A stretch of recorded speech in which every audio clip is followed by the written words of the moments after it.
Cone mitochondria act as microlenses to enhance light delivery and confer Stiles-Crawford-like direction sensitivity. Sounds complicated, but it isn't all that complicated to understand the basic idea. We'll start off with eyesight, and this quotation from Isaac Newton. How came the bodies of animals to be contrived with so much art? And for what ends were their several parts? Was the eye contrived without skill in optics, and the ear without knowledge of sounds? Of course, this is in fact the contention that believers in Charles Darwin's materialistic theory of evolution make. It's claimed that there was no foresight, no knowledge, just blind chance coupled with the process of natural selection that produced these amazing marvels that we see in so many different living things. I want us to take a look at how that Darwinian view can twist our ability to see and, in fact, even to seek out the brilliance that is engineered into our bodies. Richard Dawkins is a promoter, he's an evangelist for materialistic Darwinism. And he wrote this about the eye. He said, "Suppose I tell you that the eye's photocells are pointing backwards, away from the scene being looked at. The wires connecting the photocells to the brain run all over the surface of the retina, so the light rays have to pass through a carpet of massed wires before they hit the photocells. That doesn't make sense, and it gets even worse." Let's look at what he's talking about here. Here is a diagram of the human eye. There are the light-sensitive cells in the retina at the back of the eye. So if you're looking at my smiling face, what you see is an image that is focused back there by the lens. Those light-sensitive cells respond to that light by sending electric signals, basically, to neurons. Now, the problem that Richard Dawkins has with the design of your eyes is that those neurons sit in front of the light-sensitive cells. And that has definite consequences. Let's zoom in on just a little bit of the retina. So here we have the retina, we have light coming in, and there are our light-sensitive cells that I put there at the bottom. One of those things that we know about these light-sensitive cells is that they are very metabolically active, so they must have an excellent blood supply. Whoever designed this realized that, and they could have put the blood supply in front of the light-detecting cells, but you probably know that blood is quite opaque. So putting the blood supply between the incoming light and the light-detecting cells would have been a big problem in the kind of system that we have in our eyes. Now, there are other arrangements of things in certain organisms' retinas. For example, squid have a different arrangement, so just keep that in mind. But for the kind of very metabolically active eyes that we have, this is the best arrangement possible. If the blood supply is behind the light-sensitive cells, there is only one place where we can put the nerves, and that is in front of the light-sensitive cells. There is no other option. So the light then has to pass through that maze of nerves. And Richard Dawkins considers this to be a very bad design, even though I've explained the logic of it to you. He considers it to be bad because, again, even though our eyesight really is great, and anybody can see that, it turns out that if things were the way I'm showing them to you here, some of the light would be dissipated, it would be refracted and so on, so that we wouldn't get the clearest image possible. And then Dawkins goes on and he talks about more consequences. He says one consequence of the photocells pointing backwards is that the wires that carry their data somehow have to pass through the retina and back to the brain. What they do in the vertebrate eye is all converge on a particular hole in the retina where they dive through it. The hole, filled with nerves, is called the blind spot. It's not just bad design, it's the design of a complete idiot. And of course, that is what he sincerely believes. But I've already explained to you why those nerves must be in front of the light-sensitive cells.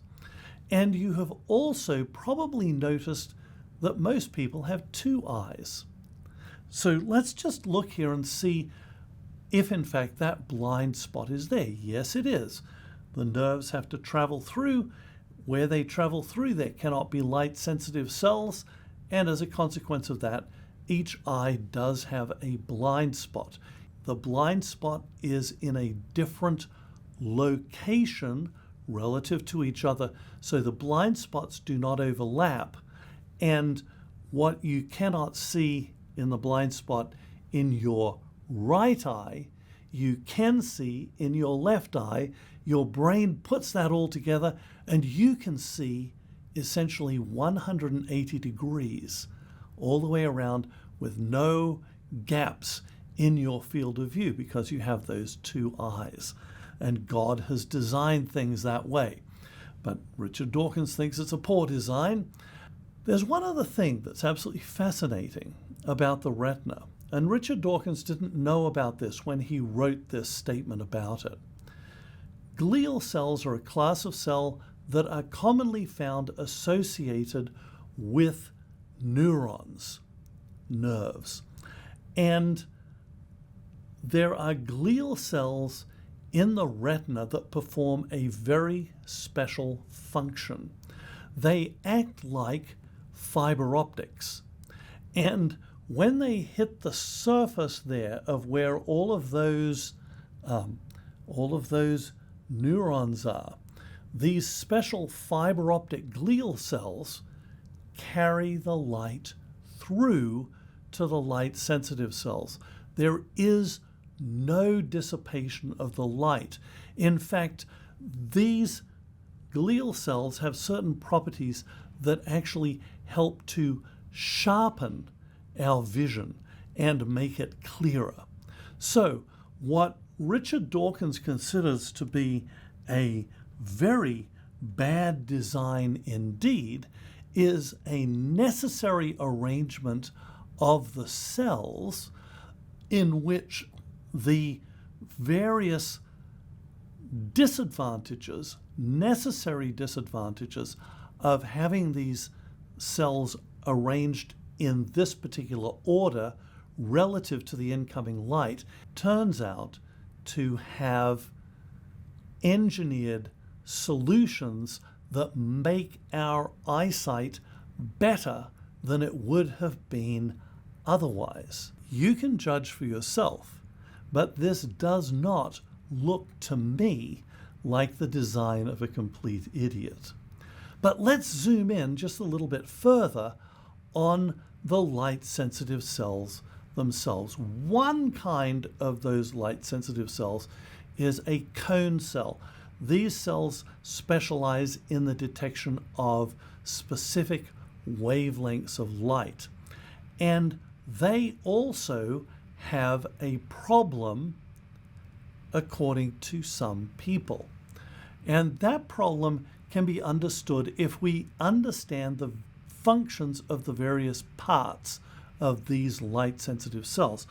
We have the neuron interface at the top in this illustration Then we have the cell body, and at the bottom we have the outer segments.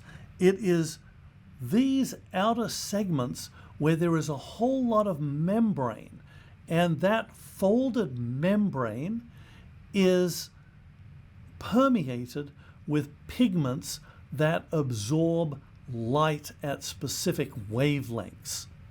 So we somehow or other have to get the light there. Now, remember, these cells are very metabolically active, so they have lots of mitochondria. Mitochondria are the energy factories, if you want, of the cells. So in comes the light, and oh dear me, it has to pass through the body of the cell, and there's all sorts of things in there. All of those mitochondria, the nucleus, and other organelles and things. And as a consequence of that, you would expect the light to be dissipated. That is a big, big problem if you're trying to get a sharp image of something. You've probably noticed that the inside of cameras is always black. That's to stop light from being dissipated all over the place. Otherwise, your pictures would be very fuzzy. Why is it that our eyes are not very fuzzy? Because light is being dissipated by these cells all over the surface of the retina.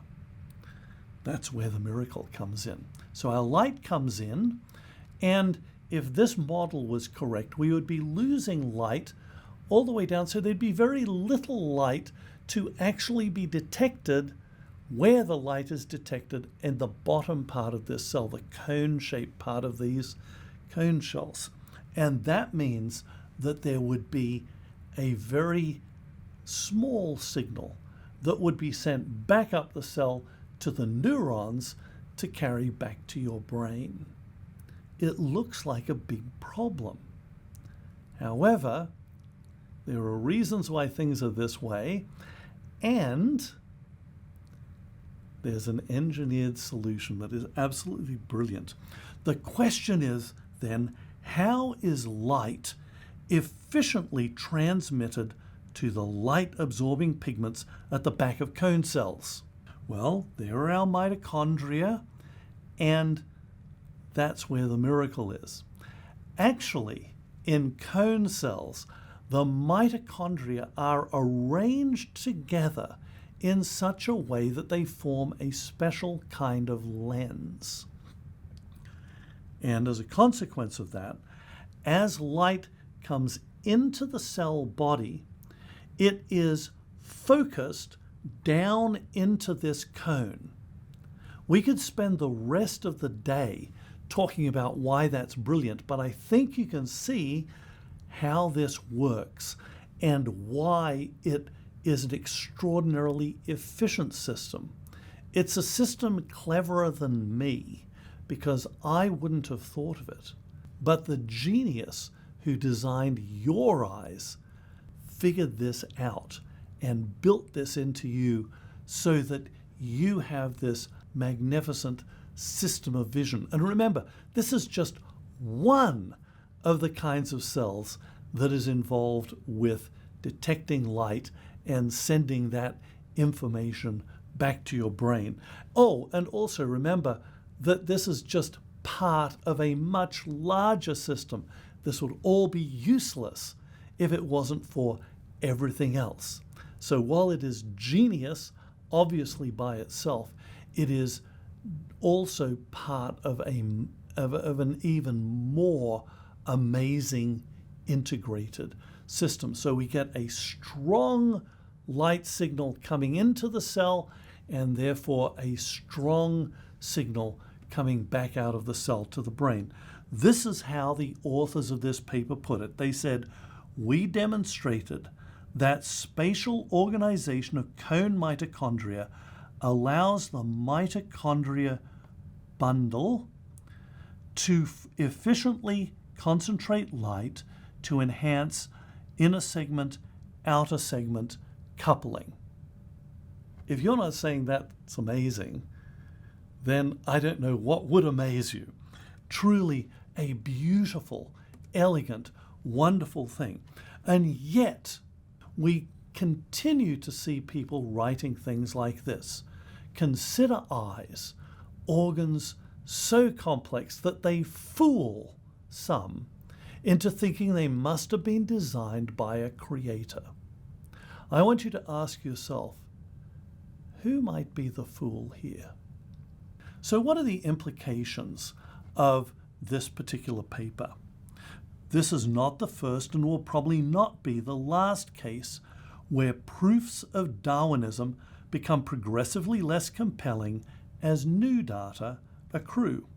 Because Darwinism is as much a religion as Catholicism, Hinduism, or animism, believers will commonly simply continue to interpret the evidence within their old worldview, perhaps not even seeing how clearly misplaced their beliefs are.